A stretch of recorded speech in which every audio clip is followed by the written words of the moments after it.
to the Post-Purchase Pro podcast.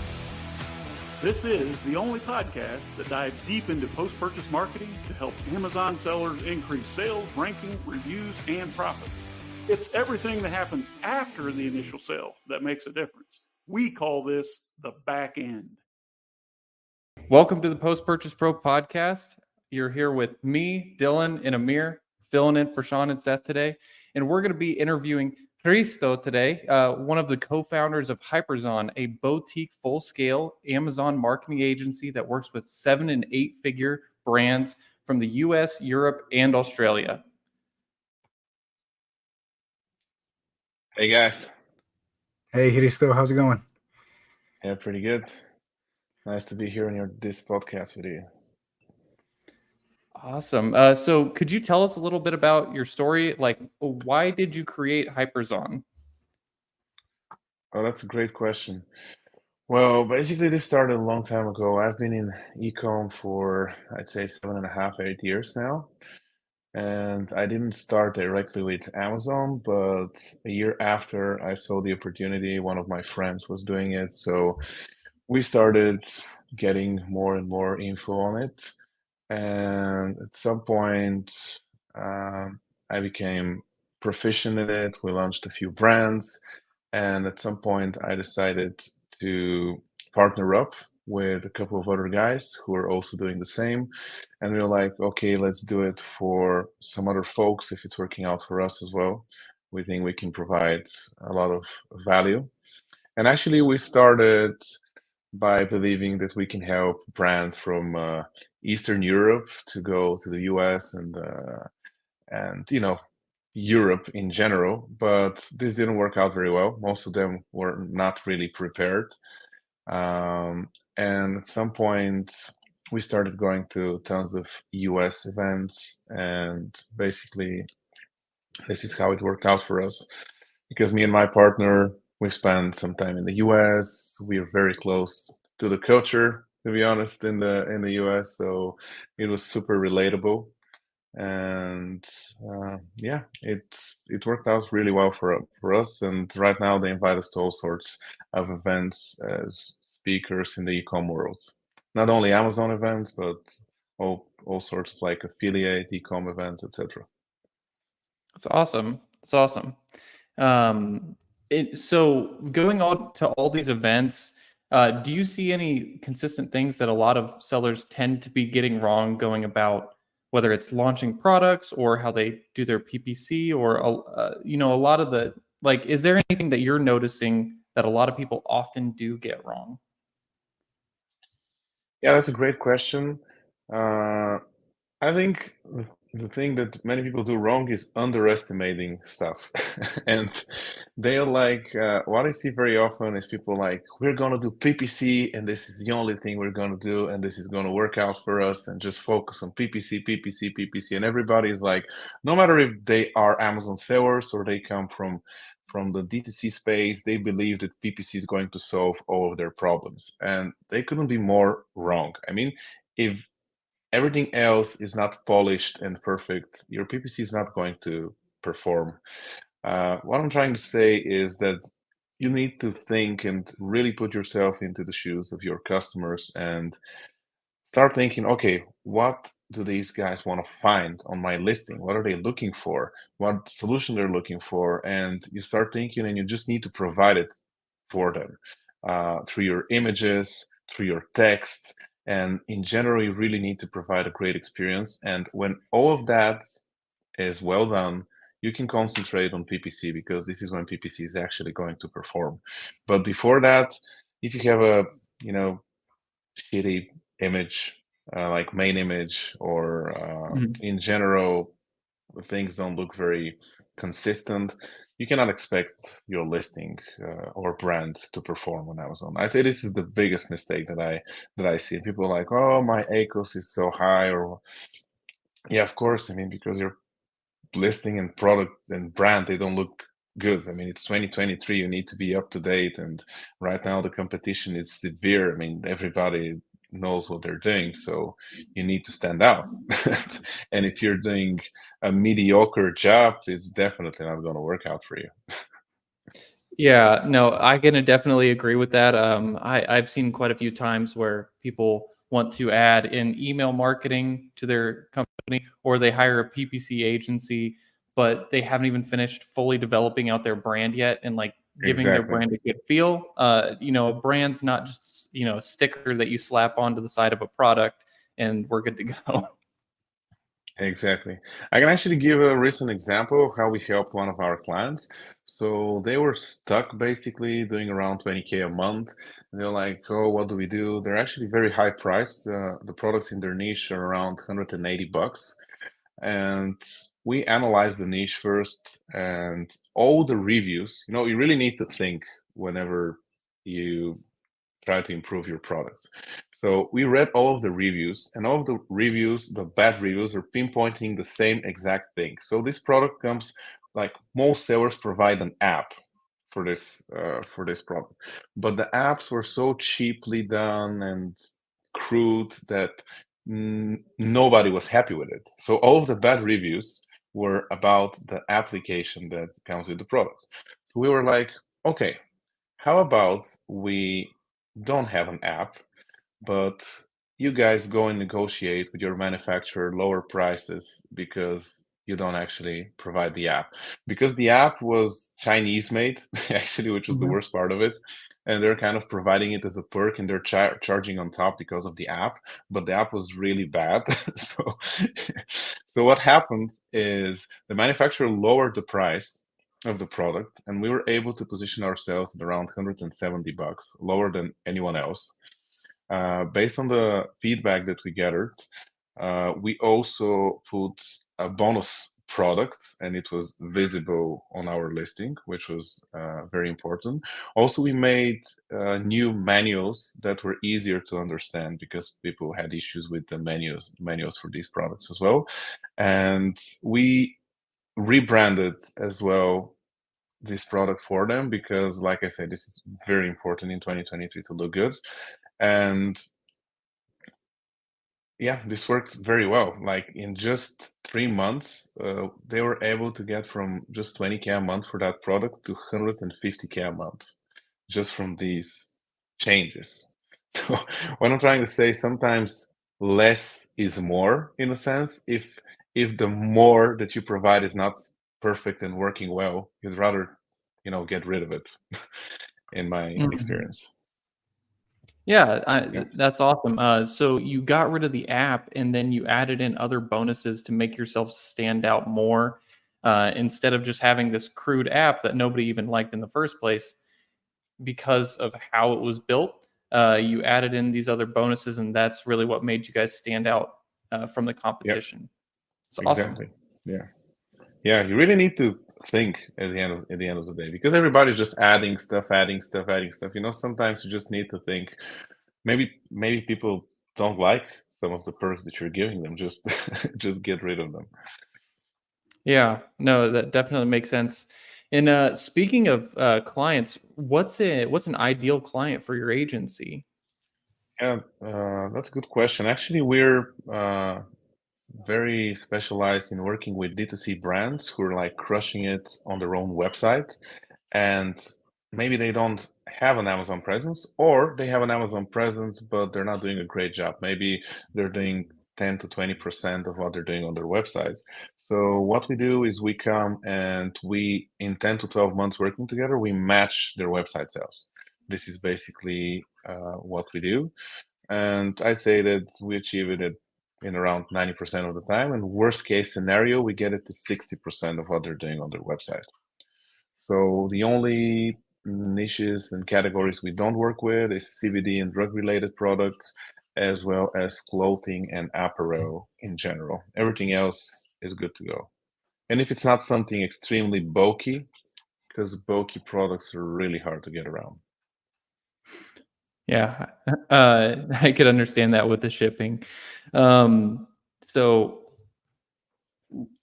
what what is something that you think is, we could give to our viewers that you notice a lot of people are leaving out exterior to, what we had spoke about earlier about how people mainly will focus on PPC before they get to branding. But is there anything that you're seeing today that could be a good addition to what our listeners could start to implement? Yeah, sure.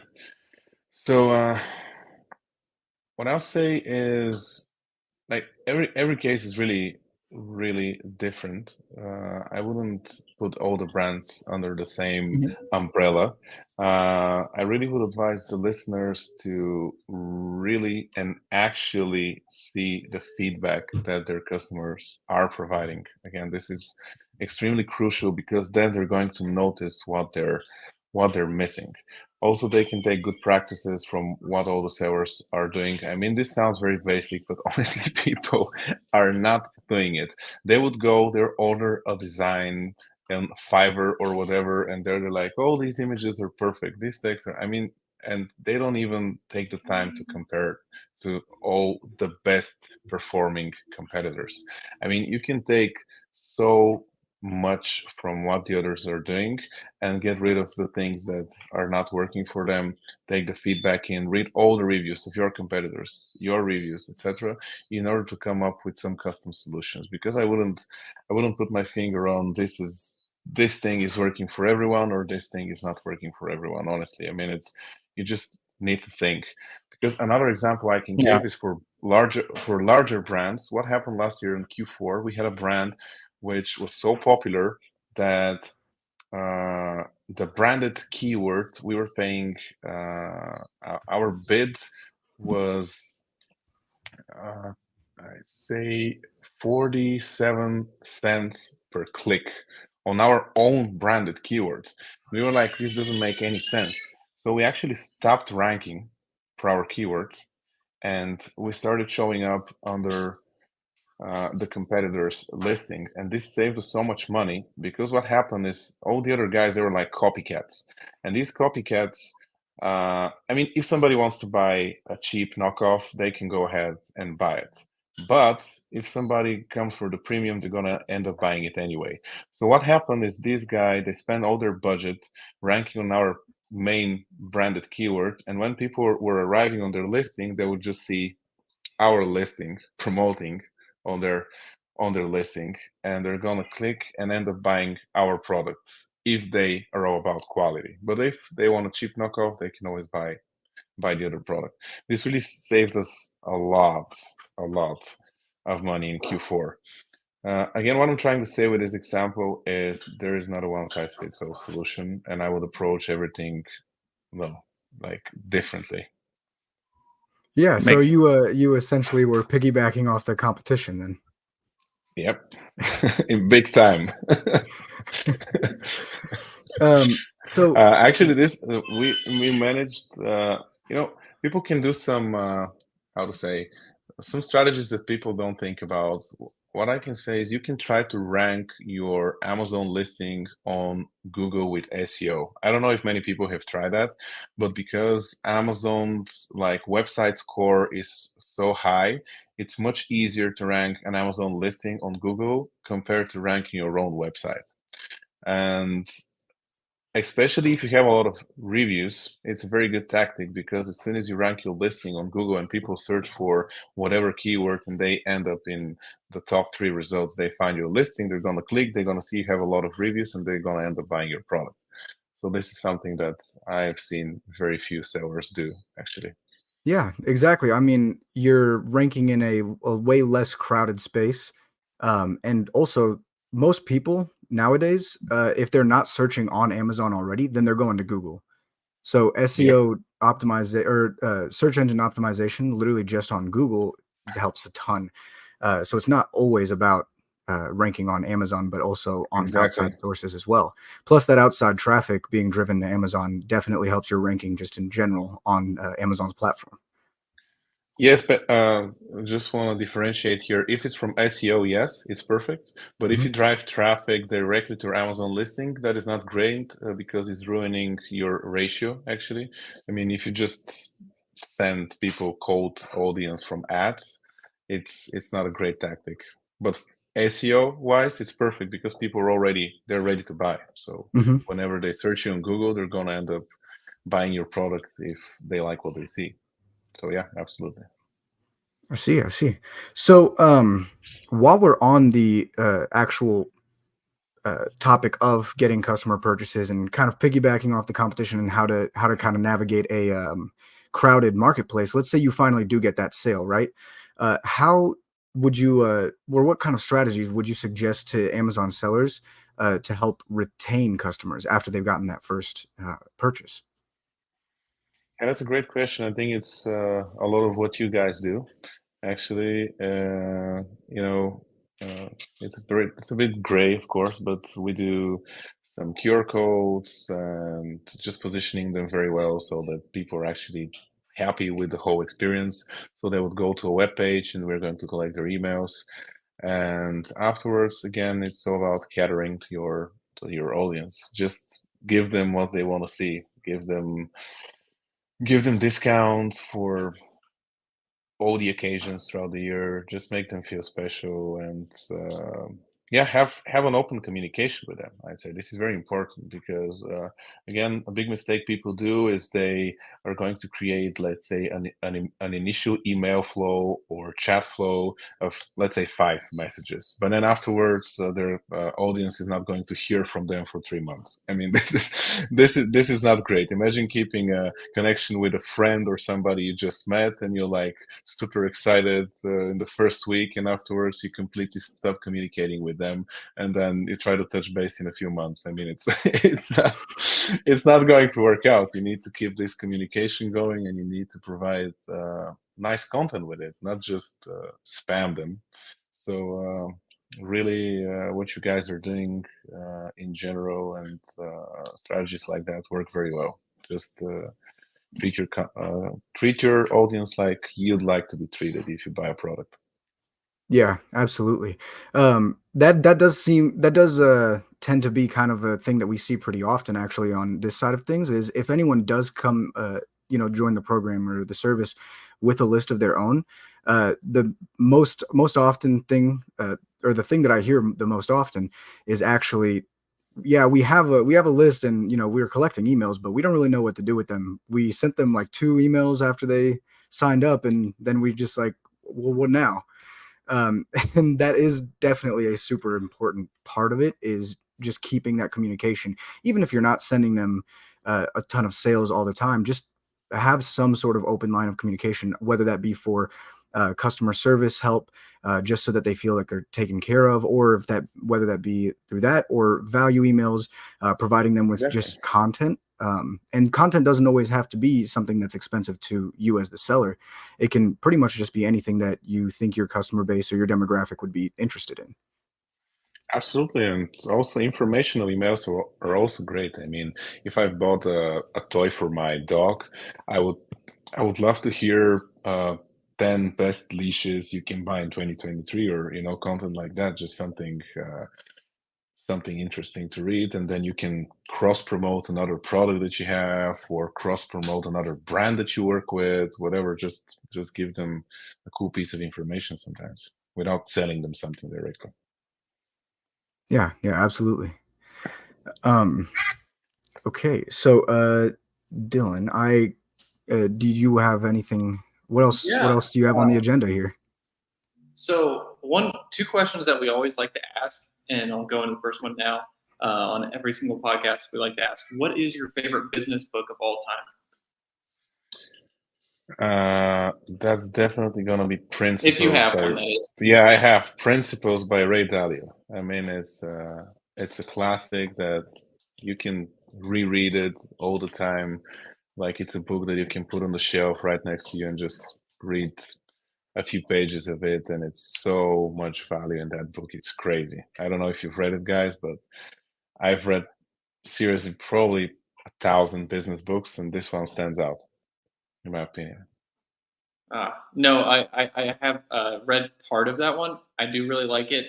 I still have the app on my phone for his book because he has like an app just for it. And yeah, thanks for the reminder. I need to actually go back and finish that.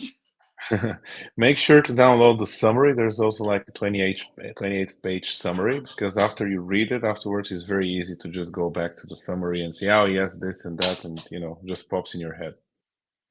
Yeah, I'll definitely check that out. And The other question we really like to ask is, what's something that you purchased in the last 12 months that might be considered a splurge, but you don't regret it?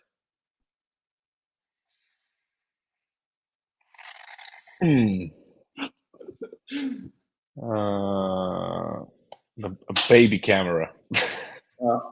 Sure, we'll Yeah, go with it. it's called the Miku brand baby camera. I mean, it's like super expensive.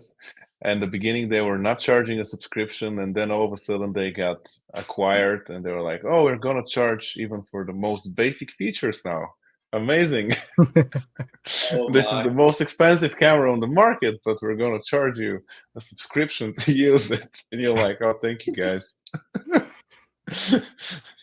Oh my. So now you not only need a subscription to stream movies and TV shows, but also your cameras.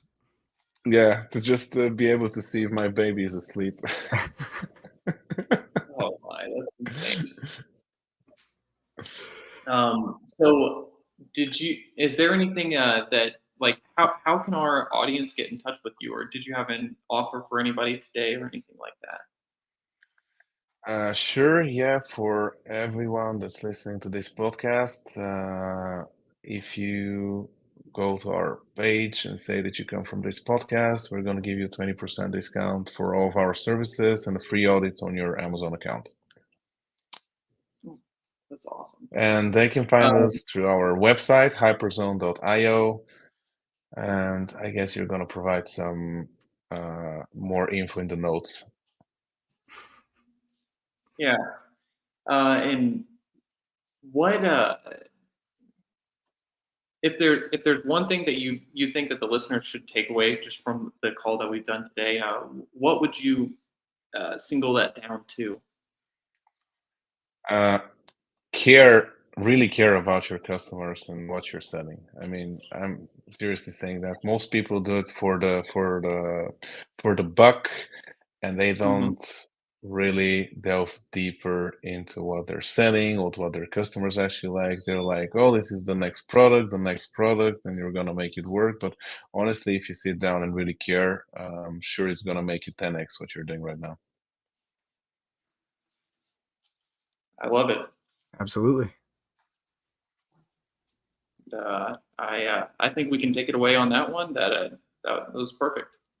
Awesome. All right. Thank you so Awesome. much Thank you for having joining me, us guys. today, Hristo. All right. Yeah. Thank you for joining us, having me, guys. Hristo. See ya.